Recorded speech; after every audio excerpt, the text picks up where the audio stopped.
Hey,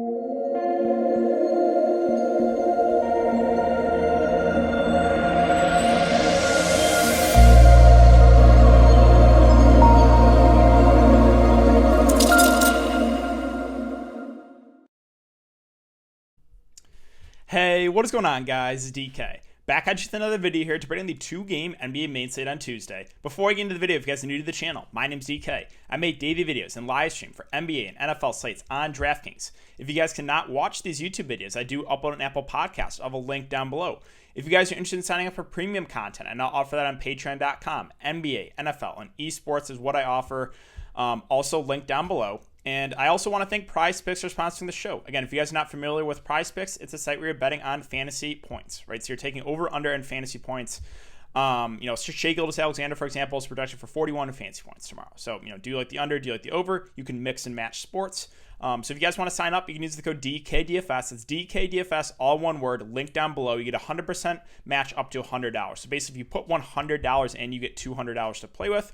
And then finally, I just want to thank you guys again for the continued support. Again, getting closer and closer to the 8,000 subscriber mark on YouTube. So if you guys do enjoy this content, if you leave a like button on the video, subscribe to the channel if you haven't already, and hit the notification bell so you don't upload videos you don't go live. As always, I will be doing a live stream, even though it's only 2-game slate. I'll do one on YouTube to go over everything, answer all your guys' questions before lock. But yeah, with that all out of the way, let's jump in the video. So before I talk about players and the prices for this 2-game slate, let's look back my lineup here from Monday. And Monday, there was very little value, so I just went. I told you guys, or everyone that was in the Patreon stream, I was like, screw it. I'm just going a full game stack of Chicago and Houston. So that's what I did. I played Brunson as the one-off, and then Eric Gordon, Oladipo, Lauri Markkanen, Christian Wood, Zach LaVine, Thad Young, Denzel Valentine. Now, I had Giannis Antetokounmpo included in my core, but for me, I just took the risk and I went with Zach LaVine to really, I was just going full game stack of this, and Zach LaVine actually ended up doing decent. No, Giannis was better. I think Giannis got close to 65 for Giannis, yeah. But yeah, I have no complaints. Would have been nice if we could have got some overtime. Oladipo only 28% owned. I told you guys he had 50 plus fantasy point upside in this matchup, 54. Now, what I am really tilted about. Can we talk about how DeAndre Jordan washed DeAndre Jordan? He is so washed. Okay? He plays, 23 and 26 minutes the previous 2 games. I'm thinking, okay, 25 minutes of DeAndre Jordan. He's an okay play, right? He's fine. I included him in my player pool. Plays 38 minutes. But Christian Wood, one of the more talented centers in the NBA. No foul trouble, 30 minutes. We talk about that for a second. 38 for DeAndre Jordan after 23 and 26 in previous games, right? And it's not like Milwaukee's a big team. Like Brook Lopez, you can go a little bit small ball. You can go Jeff Green at the 5. They just played the Magic, who were big, against Vucevic, and DeAndre Jordan played 23 minutes. So I'm thinking, low to mid 20s minutes. Yeah, he's an okay play. He plays 38 minutes. Yet Christian Wood, 30. Christian Wood smashed in the time he got. 44 fantasy. I was expecting about 35 minutes. If we get 35 minutes, he goes for 50 plus easily. Probably gets, 55. So, yes, some people might think that's not a big deal. It's a huge deal from 30 to 35 minutes. And plus the fact that DeAndre Jordan goes from 23 to 38 minutes. Yeah, I am tilted about that. I will get out of the way here so you guys can see the scores. But yeah, once we got that news that Patrick Williams is out, I talked about it in the Patreon stream. I was like, you're going to want some exposure to those Bulls value. Thad Young, Denzel, and Garrett Temple. I want Thad Young and Denzel. 29 for Thad, 28 for Denzel. Again, 54 for LaVine. Lauri was okay, 31. He just kind of fit the game stack. Eric Gordon, I went with him at 30 fantasy points. And then Brunson at 20. So we'll see if this holds pretty easily in the cash right now, but we'll see if this holds. I'll let you guys know. But yeah, I am very, very tilted about that DeAndre Jordan playing 38 minutes and Christian Wood 30. All right, but that's it for the look back, guys. So let's talk about this 2-game slate. We have Pelicans, we have Jazz. It's a 217.5 over under. The Jazz are 6-point favorites. Thunder and Nuggets are 219.5 over under. The Nuggets are 9.5-point favorites. So a little bit of blowout risk in that one. Let's talk about it first on the OKC side. So OKC, still no Al Horford. Obviously, still no Trevor Ariza. So SGA is at 8.7K. He's priced up, but do like the matchup here for Denver. Denver has not been great defensively this year. And if the Thunder are going to keep this game close, I would say most likely it's got to be because of SGA. He had a big game there against Chicago in 44 minutes, and that was in overtime, so 39 in regulation. If SGA is going to play like high 30s minutes, I think he is firmly in play at the top. And I think it makes sense that if you're playing Nikola Jokic tomorrow, and Jokic is going to be pretty popular because it's a good matchup, but there is some blowout risk in this one, right? So I think it makes sense if you play Jokic to run it back with SGA. If you're playing Jokic, you obviously want the full 4 quarters. If you get the full 4 quarters, most likely a smash game from SGA, right? So it kind of just makes sense roster construction-wise. If you play Jokic, I would pair him with SGA. So yeah, I do like SGA a good amount. Again, there is some blowout risk this chance that this game does not stay close, but if it does, I think most likely it's because of SGA. Basically just been up and down. Minutes have been up and down too for him. I don't know what to make of it. Like basically the rest of the roster for OKC, it is so hard to predict the minutes. He's had games where he's had 30 to 35 minutes, and he's also had games where he's had like 25. He is still a good shooter. Again, he's been very up and down. The ceiling is like 30 to 40 fantasy points on him, but it's hard for me to get super excited just off what we've seen recently from his minutes. Lou Dort at 5-1. This is like the exact same scenario of Hamidou Diallo. So let's go to Hamidou Diallo, right? I said, don't chase Hamidou Diallo after the big 40 fantasy point game. What does he do? Makes me look like an idiot and goes for 40 again. But then, next 3 games, 24, 17, 11. I'm like, hey, Hamidou Diallo is not a 40 fantasy point scorer a game, right? That's just not him. And you saw last 3 games, that's more like Hamidou Diallo. So that's my same exact analysis for Lou Dort. He is not a 46 fantasy point a game guy. He had 6 steals and 1 block. That is also not going to happen again. So if people are going to chase the Lou Dort game, I will gladly look elsewhere. Just like I said with Diallo. But, I think he's an okay play. Probably get, at least 25 to somewhere maybe in the 35-minute range. Again, minutes have been up and down for him, even in close games. 27 in a close game, 29 in a close game, right? So it's like he played 35 that last game in regulation because he was playing really well. So they kind of go with hot hands. I think he's fine. Ownership might be up after the last game. Do not expect that 40 fantasy point game again. Like I just mentioned with Hamidou Diallo, right? He's got upside, but it's pretty rare. Only played 14 minutes the last game. Again, they will go with the hot hand. So it's hard to feel confident about those guys. George Hill's at 4-3. Also, minutes a little up and down on him. 3 of the last 4 games, though, 28, 28, and 33. So, I think George Hill is probably, him and Roby, and we'll get to Muscala too, are probably the value guys I would look to on the Thunder. I know George Hill hasn't been great, but I have a little bit more confidence in him compared to the other guys. Plus, he's cheaper at 4-3. Right, so I think George Hill's a decent value play. Now, Isaiah Roby's at 4-1. He played decent in that game against Chicago, fouled out. Now, I'm not looking forward to this matchup against Nikola Jokic, for him at least, right? Because I do not like targeting centers against Embiid. I do not like targeting centers against Jokic for the foul trouble concerns. Now, he's at 4-1, so it's doesn't need a whole lot to pay off his salary, but I am a little bit worried about some foul trouble risks with Roby. If he does stay out of foul trouble, I think he pushes for high 20s minutes. So if there's no foul trouble, I think Isaiah Roby is one of the better value plays in the slate. But like I said, there is a decent chance he does get in some foul trouble, so risk reward there. If he does, it's going to be Mike Muscala who benefits. Mike Muscala, when Roby fouled out, played 27 minutes. Now, sure, a little bit of that wasn't overtime. Now, Mike Muscala is, not a sexy play, but he'll probably play, I would say, close to 20 minutes, 15 to 20 off the bench. And if we get some foul trouble with Roby, he'll play a little bit more. So I think Mike Muscala is firmly in play as well for value. The other bench guys, like I said, they're going to go with the hot hand. So Kenrich Williams, last 3 games minutes-wise. Let's take a look at this. 3, then 15, then 27. So how can you feel confident, right? I think he's in play. But there's also a chance he plays 5 minutes, 5 to 10 minutes. So tough one here. We've seen the upside from the last 2 games. Will we get that again? I don't know. Maldiana 3-5. Sure, in play, probably plays around 15 minutes, maybe a little bit more.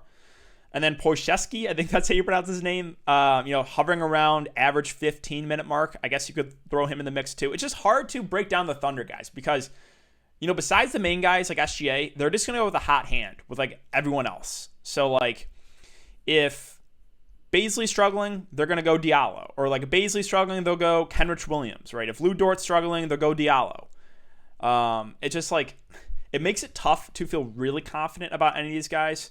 But I think that the value guys I'm looking to would be George Hill and the two value bigs. You can still throw Kenrich Williams in the mix, right? He's gone for 25 and 27 last 2 games. I'm just not fully convinced. He's not like that good of a fantasy point per minute guy. I'm not fully convinced he continues to get those type of minutes, right? We've seen 10 minutes, 0 fantasy points, 15 minutes, 8 fantasy points, right? He's not that good of a fantasy point per minute guy. So I think he's viable, but just I have no idea what the minute's going to be for him. Let's move on to Denver. So Jokic, clear play in the slate, right? I don't have to tell you this. Fantastic spot. He should just be able to abuse Isaiah Roby and Mike Muscala. There is some ball risk, though. So Jokic is going to be the absolute chalk tomorrow. I think you could make the argument to fade him if you think this game blows out. You could. Like, maybe he only gets like 40 in like a blowout. Possible.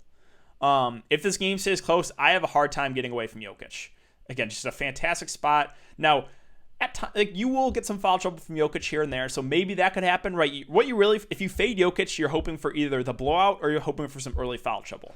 If you don't get either, he's most likely going to get you a pretty solid score. So, Jokic, obviously one of the best plays in this slate. Jamal Murray has back-to-back 40-plus fantasy point games. He's just very up and down. Last 4 games, 14, 27, 40, 46. It's just a matter of does he hit a shots. Now, he has been doing a little bit better job rebounding the ball and assisting the ball, but he still has been an up and down player. Now, 7-3 is still at a fair enough price where I'm perfectly fine with Jamal Murray and GPPs. Could I go there in cash? I mean, minutes have been good for him, right? 35, 37, 42. So, like, you could, but it's just like, it's an uneasy feeling because he still has a somewhat low floor. But I do really like Jamal Murray and Jokic. Now, Will Barton only played 26 minutes in a competitive game, so that's worrisome. 38 and 32 before that. If he's playing well, he should get over 30 minutes. If he struggles like the game against Utah, they'll probably limit him. So another situation kind of like OKC, right? With some of these guys, they're going to go the hot hand. Same thing I think happened with Gary Harris last game. Only played 25 minutes. Normally, he's a guy that plays over 30. Well, again, was not shooting the ball well. So Malone went Dozier, and he went Monte Morris to close. So, like, that's, it makes those guys just a little riskier. I still think Barton and Gary Harris are viable, but if they're not having a good game, they will not close with them. JaMychal Green at 4.6. We know what JaMychal Green is. 20 to 25 minutes, probably around 15 to 25 fantasy points. I think he's a fine value play. Paul Millsap at 4.5. We get about 20 minutes from him. I guess he's like an okay value play too. Yeah, don't love it. Monte Morris at 4.2. Minutes have been around mid-20s. I think he's an okay value play. PJ Dozier, again, they closed with him last game. He played 28 minutes. Will we get that again? Not convinced, right? If Barton's playing well or Gary Harris is playing well, they probably don't close with Dozier. But good thing, positives are 27, 23, and 28 minutes last 3 games. I think it makes him like an okay value play. Just not convinced about the minutes for him. And that's it. That's it for the Denver side. So like OKC, there's a few guys here that minutes can fluctuate, right? Will Barton, Gary Harris, Monte Morris, Dozier, right? If Will Barton and Gary Harris struggle, they're going to go Monte Morris and Dozier. If Will Barton and Gary Harris are playing well, they will probably both play over 30 minutes. So again, tough call there as far as the minutes go for Denver. Let's move on to the Pelicans. So Brandon Ingram, I got to tilt this for a little bit. He's been so good this year. I'm in shape to win huge money a couple slates ago when he was like it was against the Clippers, when he was like the only one healthy. 36 fantasy points. Play him in a fantastic spot against the Kings. 128 points scored. 30 fantasy points. At this price at 9-1 against the Jazz, he's just a contrarian play. I definitely prefer Zion at 7-9. Both these guys should get good minutes. 34, 34, and 35 for Zion last 3 games. He's been pretty consistent. 43, 39, 43, 40. So Zion, I do think, is a pretty solid play there at price below 8K. Now, Lonzo Ball, we got to keep an eye on this. He did practice, so I expect him to play. If he does play, it's going to be back to the Lonzo Ball versus Eric Bledsoe scenario. And one of those guys will have a good game. Good luck trying to figure out which one's going to be. Right? Both have been up and down. Both have like 30 to 40 plus fantasy point upside with Lonzo and Bledsoe, but they also have low floors. So it's like tough one there. I think they're both solid plays, but like I said, good luck trying to figure out which one's going to be. Now, if Lonzo plays, I assume NAW goes back to the bench. And if he does go back to the bench, I think we only get about 20-ish minutes from him, which would make him just a GPP play at this price. He's still a good point per minute guy, but would just make him a GPP play. Steven Adams, I think, is a safe play. Even in a tougher matchup, We know what we're getting into out of Steven Adams. About 30 minutes. He's a guy that can get you some rebounds, a few assists, right? I think he's a safe play at 6'1". Josh Hart at 4'9", with Lonzo back. Again, minutes been a little up and down with him. I think he's viable play. And he's a decent rebounder.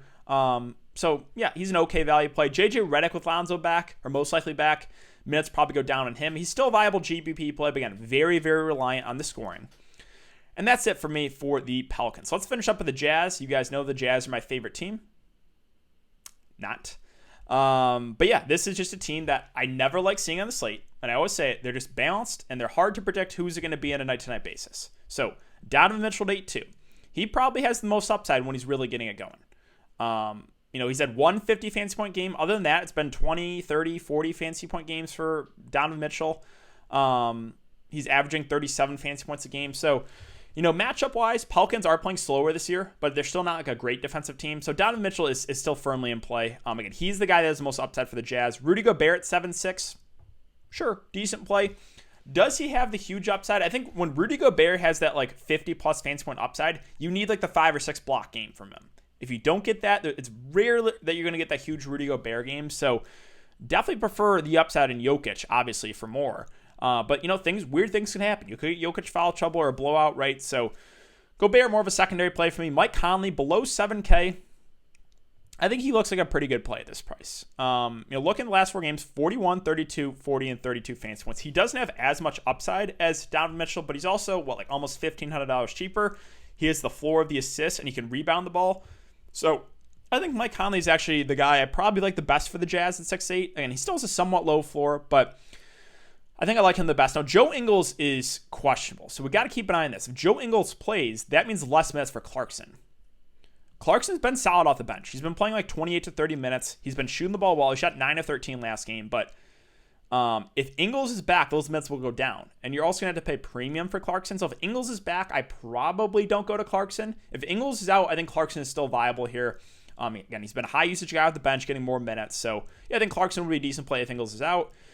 Bojan at 5'3", probably 25 to 30-ish minutes is what he's been getting. Very reliant in the scoring. So sure, he's in the player pool. You can throw him in there. Just, again, know the risk with him. I don't know why Royce O'Neal is still this expensive.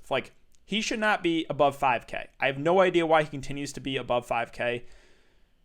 He should be like a low 4K player. So I'm just not paying 5.2 for Royce O'Neal. Joe Ingles, if he plays at 5K, not enough minutes for me to get excited about that. Probably don't go there. Value is not amazing on the slate. So a guy like Derek Favors has been playing the backup 5. He'll probably get about 15 minutes. A decent point per guy. I think you could play him. Again, risky because he's not going to play a ton, but yeah, viable GPP play. And that's really it for the Jazz, and that's going to do it for the video today, guys. So if you have been enjoying the content so far, I would really appreciate it if you hit the like button on the video, subscribe to the channel if you haven't already, and hit the notification bell so you don't upload videos when I go live. Let's aim for 200 likes on this video, guys. That would be greatly, greatly appreciated. But thanks again. Have a great night, guys, and I'll see you all tomorrow in the live stream.